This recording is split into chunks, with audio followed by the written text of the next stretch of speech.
Halo semuanya, selamat pagi. Perkenalkan nama saya Natalia Rasulullah Lumban Tobing dengan NIM 193020201008, yaitu tentang prinsip-prinsip optik geometri dalam merancang optik.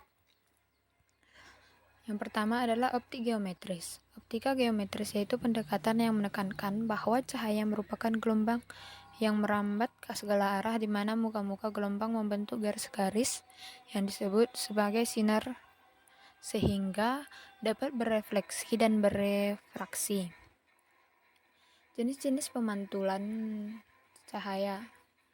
Jenis-jenis pemantulan cahaya ini adalah tentang refleksi cahaya, di mana cahaya selalu merambat lurus seperti terlihat cahaya matahari menerobos dedaunan, sehingga cahaya merambat digambarkan sebagai garis lurus berarah yang disebut sinar cahaya.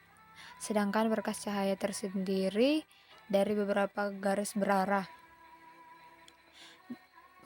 Jenis-jenis pemantulan cahaya ada dua, yaitu pemantulan teratur.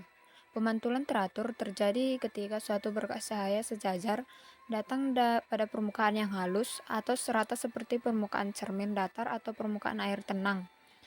Bisa kita lihat seperti contoh pada gambar, yaitu ketika sinar datang pada permukaan cermin ataupun benda akan memantul lurus pada arah sebaliknya karena cerminnya datar.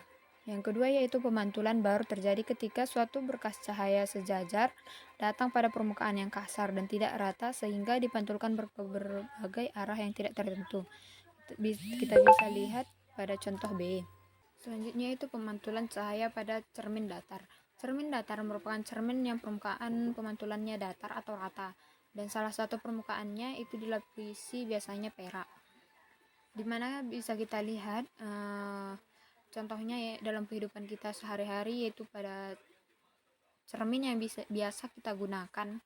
Contohnya untuk berhias atau untuk berkaca, untuk melihat penampilan kita. Bayangan pada cermin itu memiliki sifat-sifat merupakan bayangan maya, tegak seperti bendanya, sama besar dengan bendanya, dan menghadap terbalik dengan bendanya. Jarak pada benda ke cermin sama dengan jarak bayangan ke cermin. Bisa kita lihat pada gambar, di mana pada saat sinar datang ke cermin dan dari cermin maka akan dipantulkan. Dan di sini adalah pemantulan pada cermin datar. Bisa kita lihat ini adalah bayangan maya. Bendanya itu sama menghadap terbalik dengan bendanya dan sama besarnya dan tegak seperti bendanya, dan bagaimana bentuk bendanya akan diikuti dan jaraknya pun sama.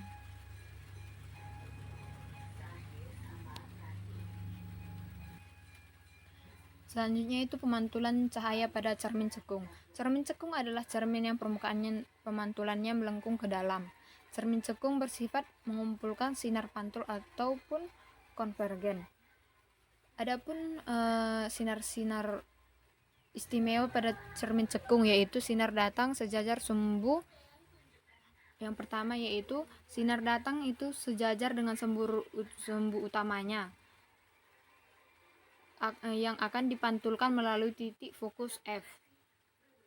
Yang kedua yaitu sinar datang memiliki titik fokus F yang akan dipantulkan sejajar dengan sumbu utamanya. Sumbu utamanya itu 0, dan yang bergaris merah dan hitam itu adalah cermin cekungnya, dan di bawah sumbu F ini adalah sinar pantul, dan ini adalah sinar datang. Yang ketiga yaitu sinar datang melalui titik pusat kelengkungan ataupun C yang akan dipantulkan kembali melalui titik pusat kelengkungan tersebut.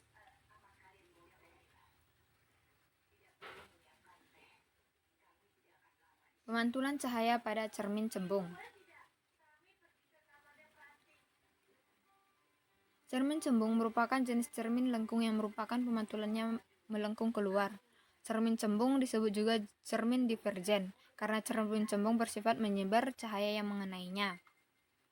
Adapun 3 sinar istimewa pada cermin cembung yaitu sinar datang sejajar sumbu utama, dipantulkan seolah-olah berada dari titik fokus cermin, yaitu pada F. Yang kedua, sinar datang menuju titik fokus F, kemudian dipantulkan sejajar dengan sumbu utamanya, yaitu O. Sumbu utamanya adalah O. Yang ketiga yaitu sinar datang menuju titik pusat kelengkungan ataupun C, dipantulkan kembali seakan-akan datang dari titik pusat kelengkungan tersebut, yaitu pada O. Yaitu kembali kepada sinar yang datang. Bayangan yang dibentuk oleh cermin cembung itu selalu bersifat maya, tegak, dan diperkecil. Selanjutnya ialah refraksi pembiasan cahaya. Pembiasan cahaya berarti pembelokan arah rambat cahaya saat melewati bidang batas dua medium tembus cahaya yang berbeda indeks phase-nya. Pembiasan cahaya mempengaruhi penglihatan pengamat. Bisa kita lihat contohnya ialah seperti pada gambar, yaitu ada sebuah gelas yang berisikan air dengan sedotan, di mana sedotan itu seperti terlihat patah setelah melalui batas antara udara dan air. Hal ini terjadi karena adanya peristiwa pembiasan atau refraksi cahaya. Nah, ini terjadi karena kecepatan merambat cahaya pada tiap-tiap medium itu berbeda, tergantung pada kerapatan medium tersebut.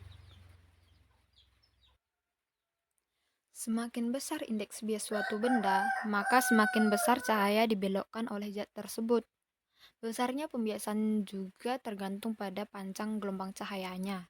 Seperti yang kita lihat pada gambar, yaitu menurut teorinya, gelombang rambatan cahaya dapat digambarkan sebagai muka gelombang yang tegak lurus. Arah rambatan dan muka gelombang itu membelok saat menembus bidang batas medium 1 dan medium 2. Seperti pada gambar. Pada gambar ini yaitu pada cahaya datang dengan sudut I dan dibiaskan dengan sudut R, maka cepat rambat cahaya di medium 1 adalah F1 dan di medium 2 adalah F2. Dan waktu yang diperlukan cahaya untuk merambat dari B ke D sama dengan waktu yang dibutuhkan dari A ke E, sehingga DE menjadi muka gelombang pada medium 2.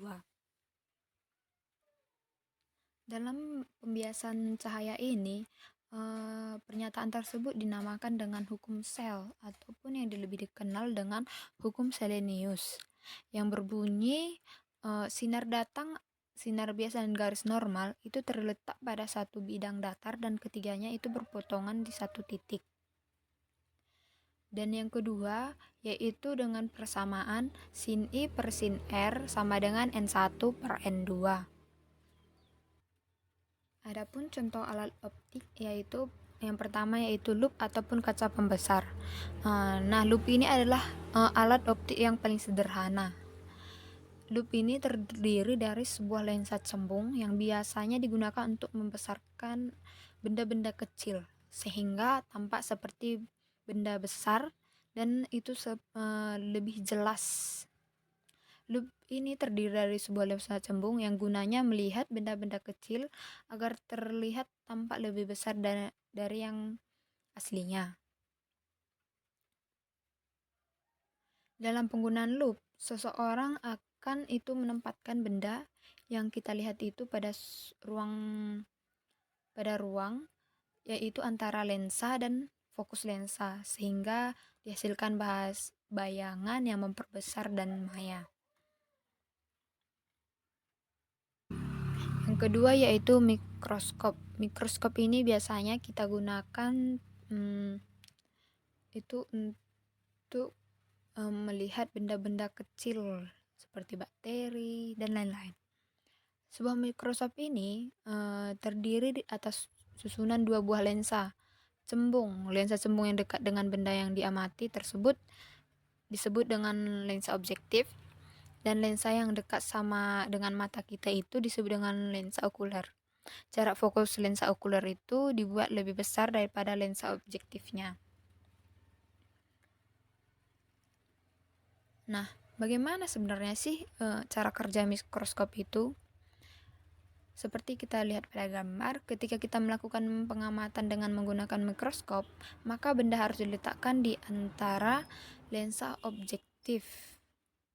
Maka bayangan yang dibentuk oleh lensa objektif itu selanjutnya akan dipandang sebagai dipandang dari lensa okuler dan terletak antara titik optik, lensa okuler, dan fokus okulernya.